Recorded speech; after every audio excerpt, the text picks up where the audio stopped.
وناديناه من جانب الطور الأيمن وقربناه نجيا۔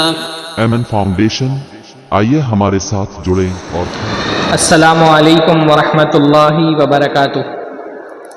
الحمدللہ والصلاة والسلام علی رسول اللہ۔ سب سے پہلے ہر طرح کی حمد اور ثنا، تعریف و توصیف اللہ رب العزت کے لیے لائق اور زیبا ہے، جس کے فضل و احسان سے آج کی اس بابرکت مجلس میں ہم جمع ہوئے ہیں۔ اللہ تعالی ہمارے یہاں جمع ہونے کو قبول فرمائے۔ ایمن فاؤنڈیشن کی جانب سے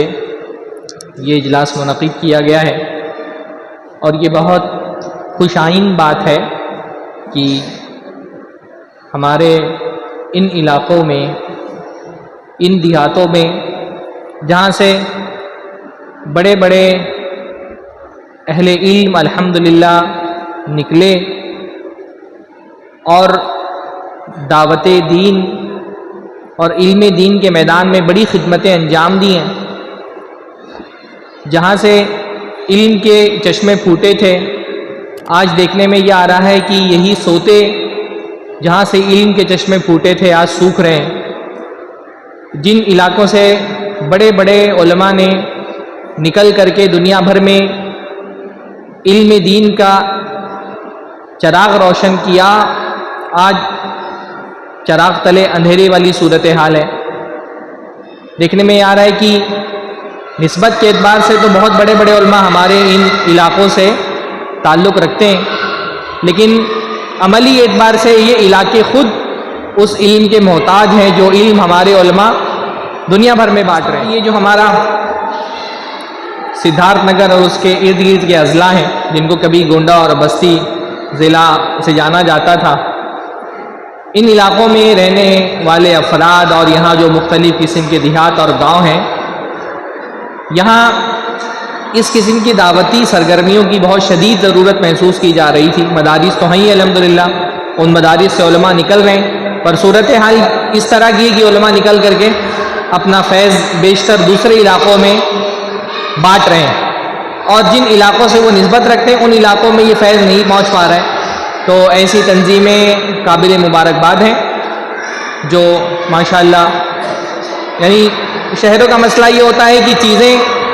شہروں کی طرف سمٹ کر کے جاتی ہیں، لوگ شہروں کی طرف جاتے ہیں،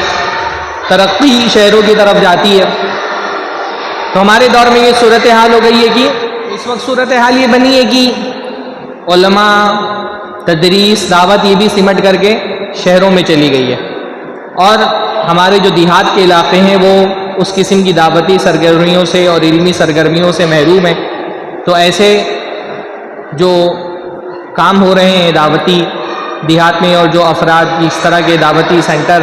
قائم کر کے اپنی وسعت بھر کوششیں کر رہے ہیں دعوت کے دین کے پیغام کو عام کرنے کی، ان کی حوصلہ افزائی ہونی چاہیے۔ میرا اپنا ذاتی تجربہ یہ کہ جو چھوٹی چھوٹی مجلسیں ہوتی ہیں مسجدوں کے اندر، ان کے جو مثبت اثرات ہوتے ہیں وہ بڑی بڑی کانفرنسوں سے زیادہ ہوتے ہیں۔ خاص طور پہ مسجدوں کے جو پروگرام ہوتے ہیں، یہاں جو اصلاحی گفتگو ہوتی ہے، یہاں باتیں جو دل میں آ کر کے لگتی ہے، اس کا اثر بڑے بڑے کانفرنسوں سے زیادہ ہوتا ہے۔ تو ان چھوٹے چھوٹے دروس کی، ان اصلاحی اجتماعات کی حوصلہ افزائی کرنی چاہیے، اور ہر ممکن تعاون ہم جو کر سکتے ہوں، مالی اعتبار سے، جسمانی اعتبار سے، کچھ نہیں کر سکتے تو کم سے کم حوصلہ افزائی کے کلمات، ایسے